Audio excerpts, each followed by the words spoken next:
할렐루야. 아멘.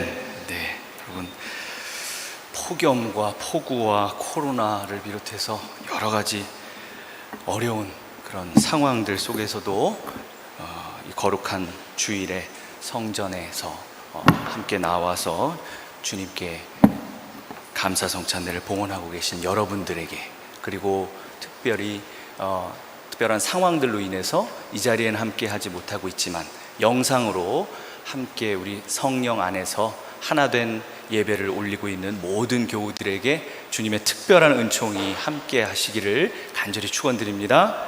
아멘. 네.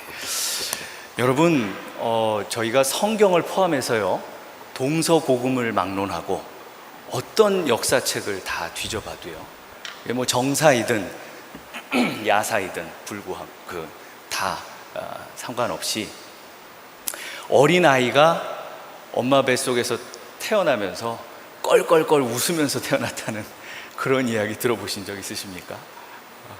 무슨 영웅호걸이 태어난 설화에서도 그런 얘기는 제가 못 들어본 것 같습니다. 세상의 모든 아기가 태어날 때는 큰 소리로 울음을 터뜨리면서 그렇게 태어나죠.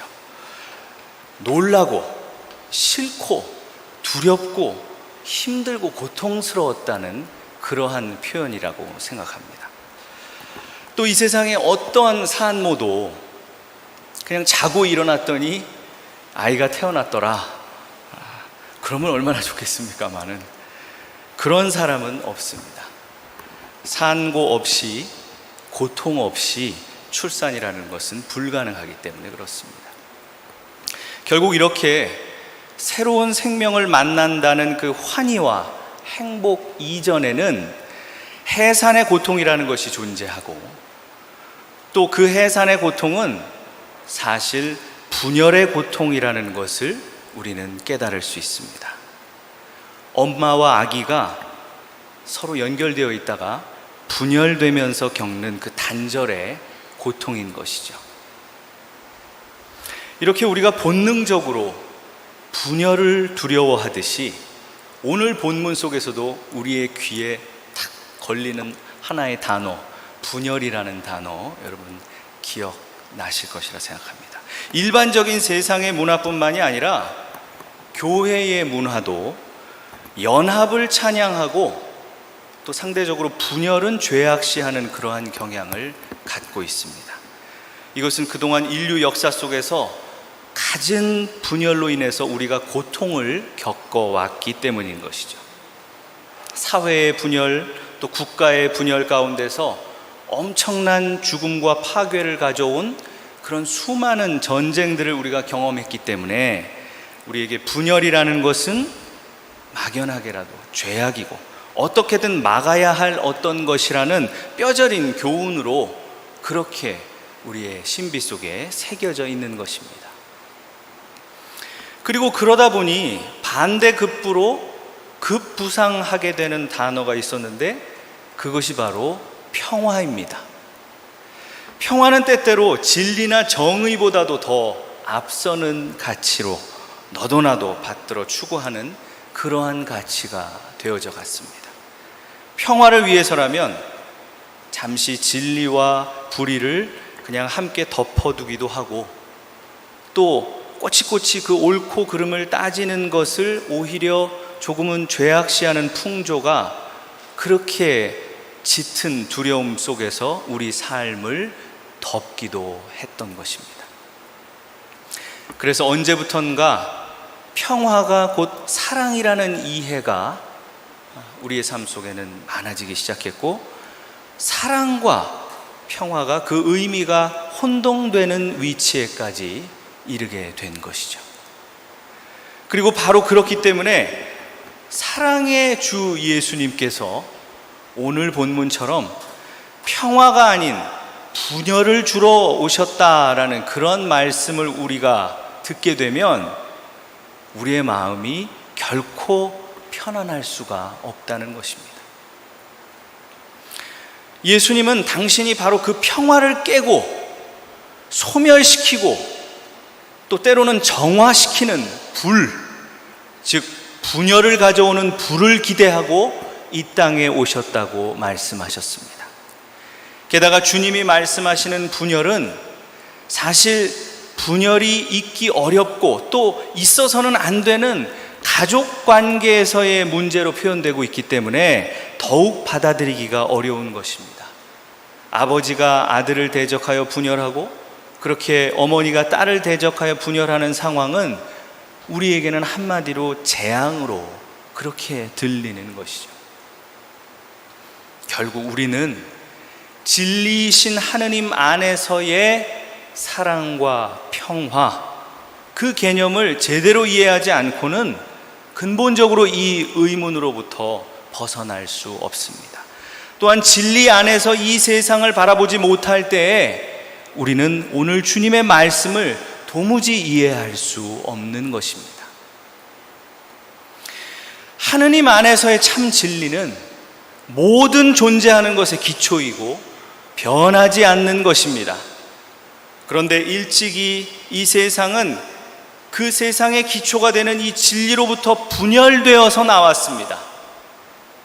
태초에 창세기의 기록으로부터 그렇게 시작되는 것이죠. 스스로 의지적으로 하나님과의 연합에서 떨어져 나와서 하나님을 대적하는 자의 손아귀에 잡혀 있는 것입니다. 그것이 이 세상이고 우리는 그 속에 존재하고 있습니다. 이것이 진리이며 현실인 것입니다. 그렇기 때문에 이러한 하느님과의 분열된 이 재앙을 다시 바로잡기 위해서는 우리는 또다시 이 세상과 분열해서 하느님과 재연합해야만 하는 것입니다. 따라서 오늘 예수님께서 말씀하시고 있는 이 분열이라는 것은 사실은 그들을 식탁에 하느님과의 진리와의 그 주님의 재결합이고 복음입니다. 원래 우리가 그분과 하나였던 그 재결합으로 다시 돌아간다는 것이죠. 그것을 위해 반드시 필요한 비진리된 것들과의 분리를 뜻한다고 하겠습니다. 그런데 사람들은 심지어 그리스도인들까지도 주님께서 우리에게 오셨다면 이 세상이 그저 아름답고 평안하고 좋아져야 한다고 그렇게만 생각하기 쉽습니다. 그래서 이 세상 안에서 우리도 웃을 수 있고 편해져야 한다고 그렇게 막연하게 믿고 있습니다. 그것이 평화라고 또한 세상은 애매하게 그렇게 우리에게 가르쳐주고 있는 것이죠.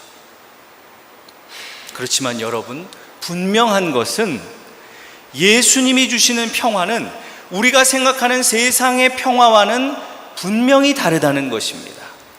예수님의 평화는 진리 안에서의 평화, 하느님과의 화해된 관계, 죽음에서의 구원을 뜻하는 것이고 세상에서의 상황과는 관계가 없는 그러한 것이라는 겁니다. 하나님께서 주시는 내적인 평안이라는 것입니다.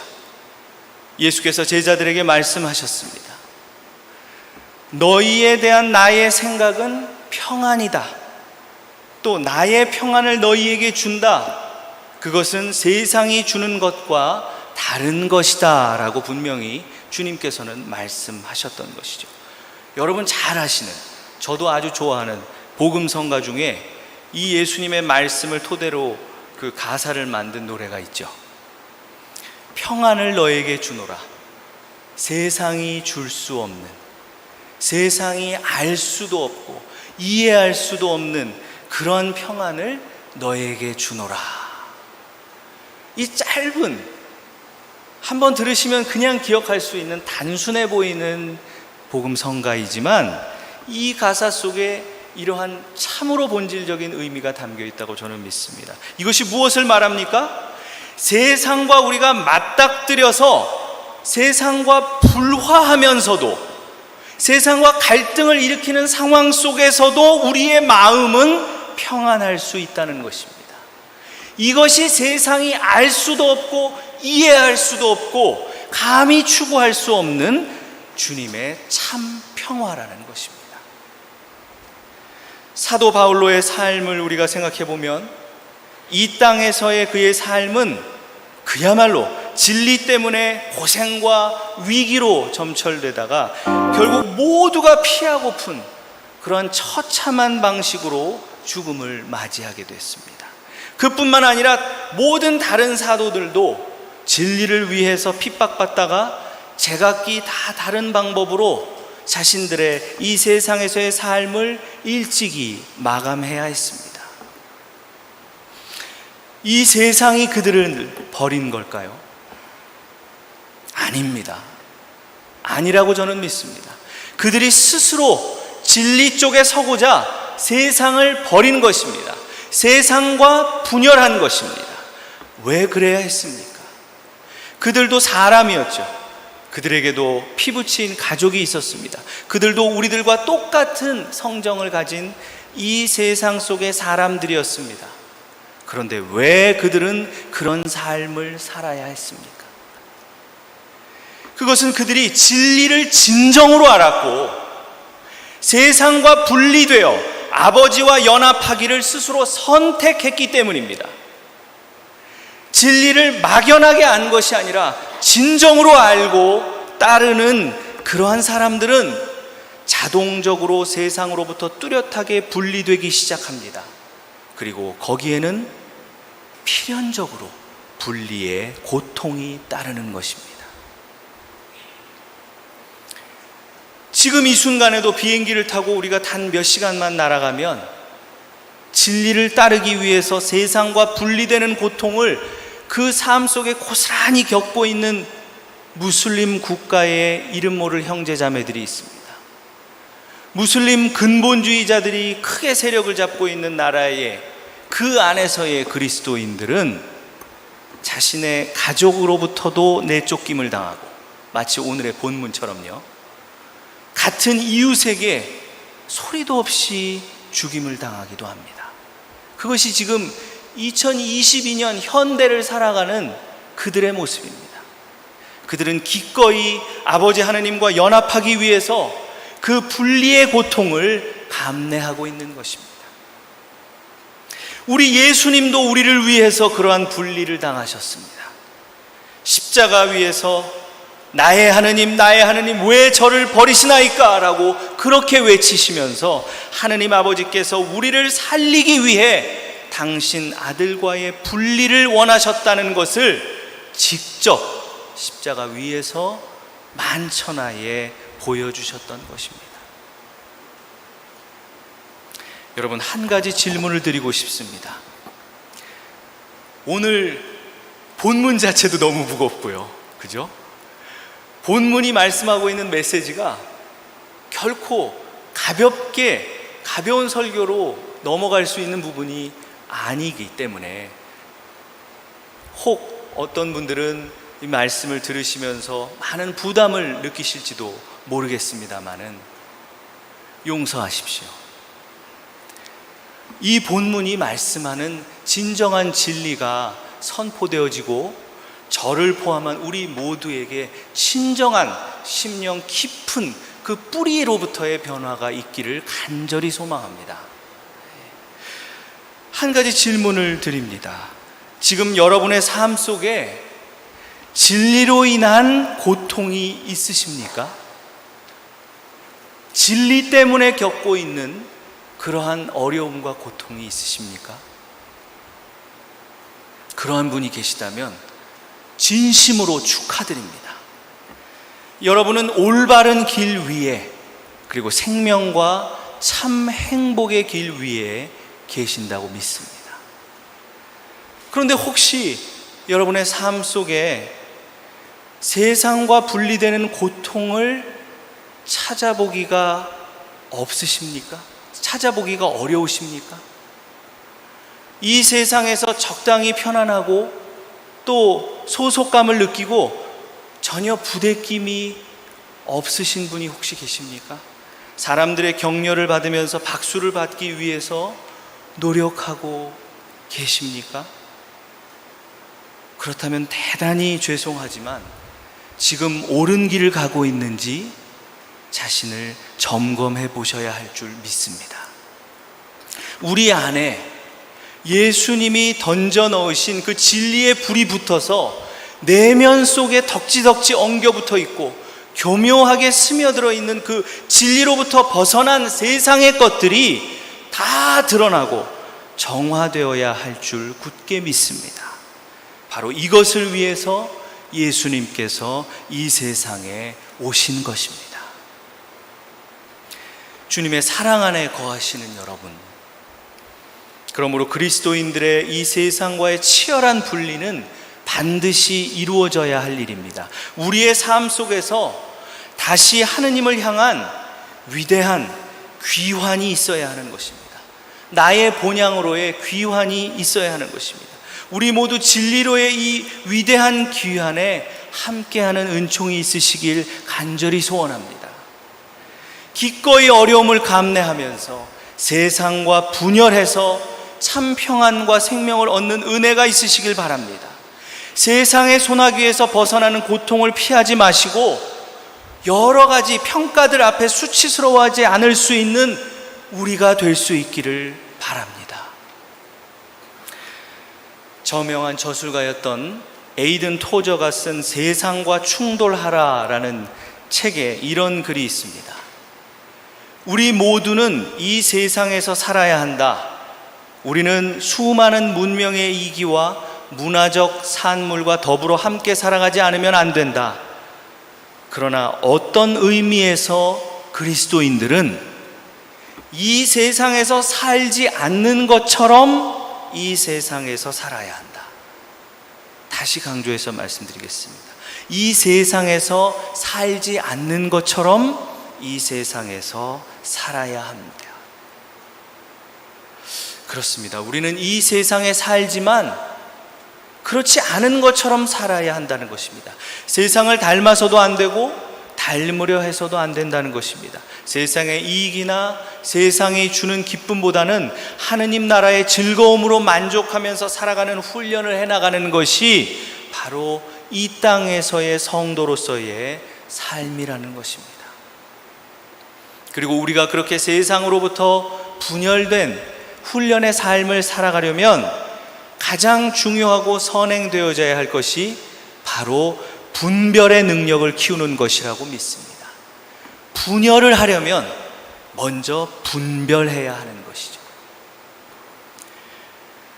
여러분, 온 세계에 존재하고 있는 수많은 직업들 중에서 현재 그 직종에 종사하고 있는 그 사람들 중에 무려 60%의 사람이 한국인으로 이루어진 그런 놀라운 직업이 하나 있는데요.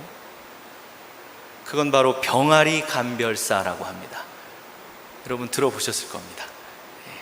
갓 부화한 병아리의 성별을 1초에 4마리씩 감별해낸다고 하는데 엄청나죠. 이 한국인들의 예민한 손 감각이 가장 탁월하기 때문에 해외에서도 한국인들이 그 일을 대부분 감당하고 있다는 것입니다. 60%가 한국인이고 40%가 그 방법을 개발한 종주국인 일본인들이라고 합니다. 그런데 제가 이 말씀을 드리는 이유는 그분들이 그런 뛰어난 성과를 이룰 수 있는 이유가 단지 한국인이어서, 한국인이 가지고 있는 독특한 그 능력 때문이어서만은 아니라는 것입니다. 제가 그 말씀을 여러분과 나누고 싶어서 이 이야기를 드렸던 것입니다.